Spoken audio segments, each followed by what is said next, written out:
먼저 이 중요한 시기에 중요한 현안을 두고 이렇게 포럼의 기회를 만들어 주신 우리 승명호 한국일보 회장님 감사드립니다. 사실 이 한반도를 둘러싼 환경이 매우 엄중합니다.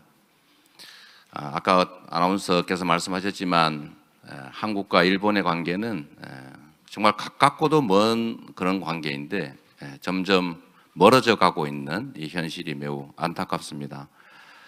이게 결코 양국 모두에게 도움이 되지 않는 길인데 그 길을 계속 가야 한다는 사실이 매우 안타깝고 언젠가는 반드시 이 점점 멀어져 가는 이 길을 이제 가까이 갈 수 있는 또 미래지향적인 관계로 바꿔 나가야 될 것 같습니다.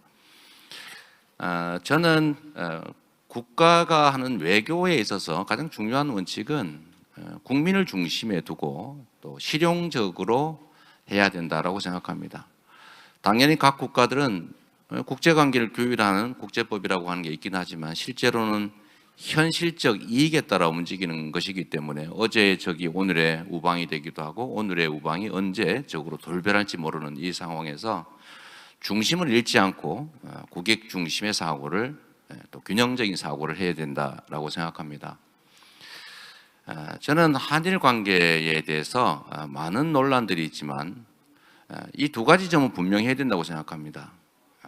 각각의 국가와 국가의 관계, 또 국민과 국민의 관계, 즉 일본 국민과 한국 국민의 관계, 현실을 장악하고 있는 일본 현실 정치와 또 한국 현실 정치의 관계는 구분돼야 된다라고 생각합니다.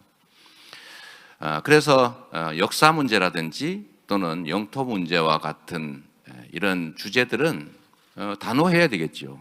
이건 국가 주권에 관한 문제이기도 하고 또 양국의 미래를 위해서 반드시 엄정해야 될 영역이니까 당연합니다만 또 한편으로는 말씀드린 것처럼 사회 경제적인 교류 협력은 계속 확대 강화하는 것이 양국 국민에게, 양 국가에게 모두 이익이 된다는 것입니다. 그래서 저는 김대중 오부치 선언에 한일 관계의 미래 설계가 들어있다라고 생각합니다. 과거를 직시하고 또 현실을 인정하고 그러나 미래지향적으로 양국에 모두 도움되는 방향으로 가야 한다는 것은 분명합니다. 마침 전 세계적으로 이 동아시아를 둘러싸고 특히 한반도를 둘러싸고 이제 현실 권력의 교체가 이루어지고 있습니다.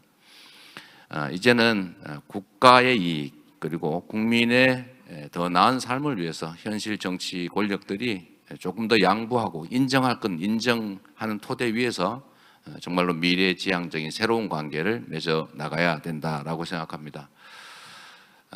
사실 최근에 그 종전선언과 관련해서 여러 가지 논란들이 있습니다.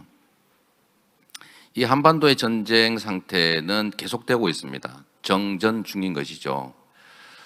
이 전쟁 상태는 어떤 이유를 대더라도 빨리 끝내야 합니다. 그거는 어떤 정치적 이유를 들어서라도 종전선언 자체를 막을 수는 없는 겁니다. 막아서는 안 되는 것입니다. 저는 일본 정계는 그런 주장을 할 수 있다고 생각합니다. 일본의 국익에 부합할 테니까요. 그러나 우리 입장에서는 명확하게 이 정전 상태를 종전 상태로 바꾸고 다시 평화협정을 넘어서서 상호 공존하고 또 서로 도움이 되는 공동 번영의 관계로 발전해 나가야 되는 것입니다. 이런 문제들에 대해서 일본 정계가 종전선언을 반대한다고 하는 것들에 대해서 우리 입장에서는 대한민국의 국익을 지킨다는 측면에서는 명백하게 뚜렷한 입장을 표명해서 그런 태도들에 대해서는 지적해야 된다. 그러나 이것이 한일 관계를 근본적으로 악화시키는 방향으로 가지 않도록 소통하고 또 협력하는 이런 노력들은 끊임없이 또 계속돼야 된다 이렇게 생각합니다. 한일 관계의 바람직한 미래를 위한 오늘의 포럼 다시 한번 축하드리고 우리 승명호 회장님과 또 코라시아 포럼 사무국 관계자 여러분께 다시 한번 감사하다는 말씀드립니다. 고맙습니다.